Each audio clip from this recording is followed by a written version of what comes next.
बिस्मिल्लाहिर्रहमानिर्रहीम। आज का जो टॉपिक है हमारा वो भी बहुत इम्पोर्टेंट है और आज के टॉपिक में हम डिस्कस करने वाले हैं न्यूमेरिकल प्रॉब्लम 12.4 और 12.5 को। 12.4 और 12.5 ये दो ऐसे न्यूमेरिकल प्रॉब्लम्स हैं कि जिसके अंदर हमने इलेक्ट्रिक फील्ड इंटेंसिटी की वैल्यू को फाइंड आउट करना है। इन न्यूमेरिकल प्रॉब्लम्स को हम इसलिए यहाँ पे टॉपिक्स के साथ जोड़ते आ रहे हैं क्योंकि जो जो टॉपिक हम डिस्कस करेंगे उससे रिलेटेड जितने न्यूमेरिकल प्रॉब्लम्स होंगे हम उन तमाम को सॉल्व करते जाएंगे। मैं हूँ कैसर इसरार और चैनल पे नए हैं तो चैनल को सब्सक्राइब कर दीजिएगा और बेल आइकन को प्रेस करना मत भूलिएगा। तो चलिए बात करते हैं आज के न्यूमेरिकल प्रॉब्लम से रिलेटेड।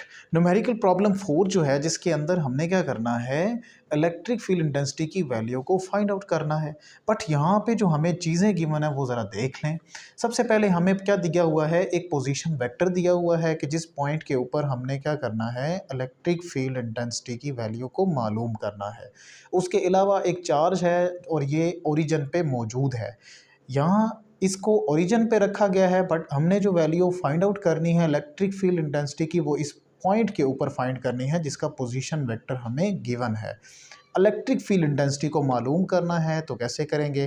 फार्मूला आप सबसे पहले जानते हैं, दो तरह के फार्मूले हम डिस्कस कर चुके हैं, बल्कि यहाँ पे बोलूँ तो हम तीन तरह के जो फार्मूलाई हैं उनको डिस्कस कर चुके हैं। सबसे पहला जो हमने फार्मूला पढ़ा था वो था electric field intensity is equals to electric force divided by charge. Second formula जो हमने पढ़ा था वो प्रूफ किया था कि electric field intensity is equal to K Q divided by R का स्क्वायर। और थर्ड जो फार्मूला हमने ग्रेडियंट इक्वेशन के मुताबिक पढ़ा था वो था E is equal to minus delta V divided by delta R. हमने यहाँ पे ये देखना होता है कि जो डाटा गिवन है उसके मुताबिक यहाँ पे कौन सा फार्मूला सूटेबल होगा। तो देखने पर मालूम हुआ कि फर्स्ट फार्मूला और थर्ड फार्मूला यहाँ पे एप्लीकेबल नहीं है, बल्कि सेकंड फार्मूला जो है यहाँ पे एप्लीकेबल है क्योंकि उनकी वैल्यूज़ भी हमें गिवन हैं। अब हम क्या करेंगे, तो हमें और की वैल्यू चाहिए। नंबर वन, आर की वैल्यू को फाइंड आउट करने के लिए हमें इस वेक्टर का क्या करना होगा, मैग्नीट्यूड फाइंड आउट करना होगा। तो ये बहुत आसान है, ये मुश्किल नहीं है। फाइंड कैसे करेंगे, देखें आर वेक्टर जो भी गिवन है, जब कभी भी मैग्नीट्यूड को फाइंड आउट करना होता है तो हमें पता है आई से पिछली जो भी वैल्यू है उसका करते हैं स्क्वायर, और जे से पीछे जैसे 3 मौजूद है तो उसका कर देंगे स्क्वायर और इनका कर लेंगे square root, which will becomes equals to under root. 4 का स्क्वायर करेंगे तो 16, 3 का स्क्वायर करेंगे तो 9, अंडर रूट ले लेंगे तो ये आ जाएगा 25। जो 25 का अंडर रूट आप पैसे जानते हैं तो ये 5 मीटर्स के बराबर आपके पास आर की वैल्यू आ चुकी है। अब हमने करना क्या है, क्योंकि ई वेक्टर फॉर्म में है it means that vectorially formula उसका अप्लाई करेंगे। क्या करना होगा, वेक्टोरिकली हम एक बात जानते हैं, ई वेक्टर जो है उसका फार्मूला होता है K Q divided by R square और साथ में क्या आ जाएगा, आर का यूनिट वेक्टर। तो अब हम क्या करेंगे, यूनिट वेक्टर भी हमने क्योंकि फाइंड आउट करना है इट मीन्स दैट इसे रखेंगे इक्वेशन नंबर 1 और सबसे पहले आर यूनिट वेक्टर को भी फाइंड कर लेंगे जैसे हमने मैग्नीट्यूड को फाइंड आउट किया था। यहाँ पे क्या करेंगे, हम यहाँ पे निकालेंगे आर का यूनिट वेक्टर। तो यूनिट वेक्टर के बारे में हम वैसे जानते हैं, यूनिट वेक्टर दरअसल दो चीज़ों में रेशो होती है, वेक्टर टू इट्स मैग्नीट्यूड। तो वेक्टर की वैल्यू वैसे पता है, वेक्टर जो था वो बराबर था 4i प्लस 3j के, और उसके अलावा मैग्नीट्यूड जो है वो फाइंड आउट कर चुके हैं, वो तो 5 के बराबर है। तो हमारे पास यूनिट वेक्टर तो आ गया। जस्ट इस आर यूनिट वेक्टर की और और मैग्नीट्यूड फॉर्म में जो गिवन है, इन दोनों की वैल्यूज़ को इस इक्वेशन नंबर 1 में लिखेंगे तो हमारे पास ये क्या बनेगा, ये बनेगा R unit vector is equals to E vector becomes equals to K multiply. अच्छा चलें, मैं डायरेक्ट क्या करता हूँ, इनकी वैल्यूज़ को यहाँ पे पुट कर देता हूँ। के की वैल्यू हमें वैसे मालूम है, 9 इंटू 10⁻⁴ क्या आ जाएगा, 9 न्यूटन मीटर स्क्वायर पर कूलम स्क्वायर। के की वैल्यू, क्यू की सॉरी, जो भी वैल्यू मौजूद है जैसे वहाँ पे है 5 इंटू 10⁻⁴ क्या चीज़ है, -6 के बराबर है, multiplied by R unit vector है तो उसकी वैल्यू को लिख दिया जाएगा। आर यूनिट वेक्टर की जो वैल्यू है मैं उसको लिख रहा हूँ, लेकिन उसको ब्रैकेट में यूज़ करते हुए आपने लिख देना है। वो आ जाएगा 4i plus 3j divided by आ जाएगा 5 and whole divided by R का स्क्वायर है, तो आर की वैल्यू हमारे पास 5 है तो 5 का क्या कर देंगे हम स्क्वायर। बहुत आसान है, मुश्किल नहीं है। यहाँ से कुछ जो वैल्यूज़ कैंसिल होती हैं उनको कैंसिल कर देंगे, चाहे इस 5 को इस 5 से कैंसिल कर दें, वो आपकी मर्ज़ी है। आपके पास जो ई वेक्टर का आंसर आएगा वो देख लीजिएगा, इन सब को आपस में ऐड सब्ट्रैक्ट जो भी होते होंगे वो आप कर लीजिएगा।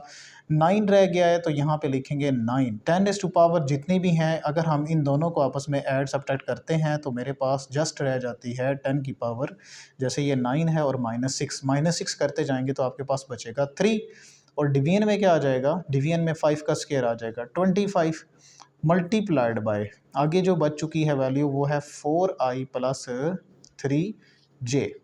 तो अब हम क्या करेंगे, 9 यानी 9 और 10 की पावर 3 का मतलब है इसके साथ 3 ज़ीरोज़ आ जाएंगे तो 9000 है, डिवाइडेड बाय 25 करेंगे, जो भी आंसर आएगा उसको 4 से और 3 से मल्टीप्लाई करेंगे। आई थिंक सो कि इसका जो आंसर आपके पास आ जाएगा वो क्या आएगा, वो आएगा round about, I think so आप उसको सॉल्व कर लीजिएगा।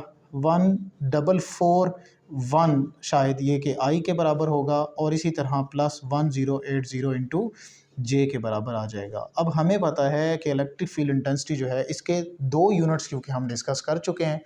नंबर 1 इसकी मदद से देखा जाए तो इसके ऊपर आता है न्यूटन, क्योंकि फोर्स का यूनिट न्यूटन है और चार्ज का यूनिट कूलम है, तो न्यूटन पर कूलम अगर मैं यहाँ पे अप्लाई कर देता हूँ तो ये बिल्कुल दुरुस्त है।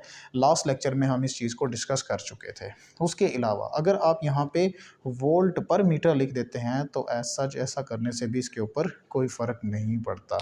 ये मत समझिएगा कि ये यहाँ पे अगर आपने यूनिट को चेंज कर दिया है तो यूनिट को चेंज करने से इसके ऊपर कोई इफ़ेक्ट होगा, ऐसा नहीं है। तो यहाँ तक आपका आंसर बिल्कुल दुरुस्त है।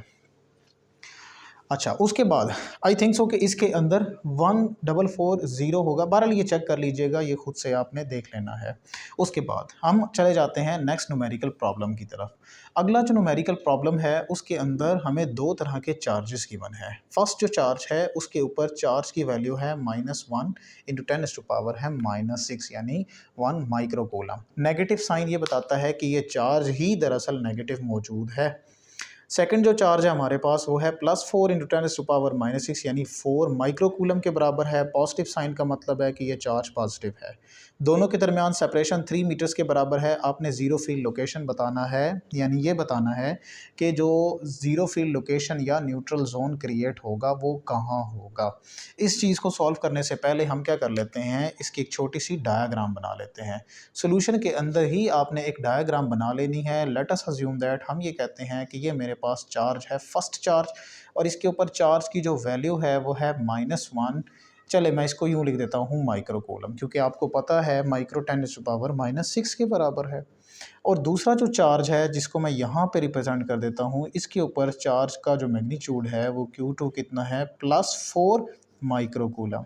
अब इन दो चीज़ों को या दो चार्जेस को देखकर ये पता चलता है कि ज़ीरो फील्ड लोकेशन कहाँ पे होगा। हम कहते हैं ज़ीरो फील्ड लोकेशन वो लोकेशन होती है, वो पॉइंट होता है या वो पॉइंट्स का मजमूआ भी हो सकता है जहाँ पे फील्ड मौजूद ना हो।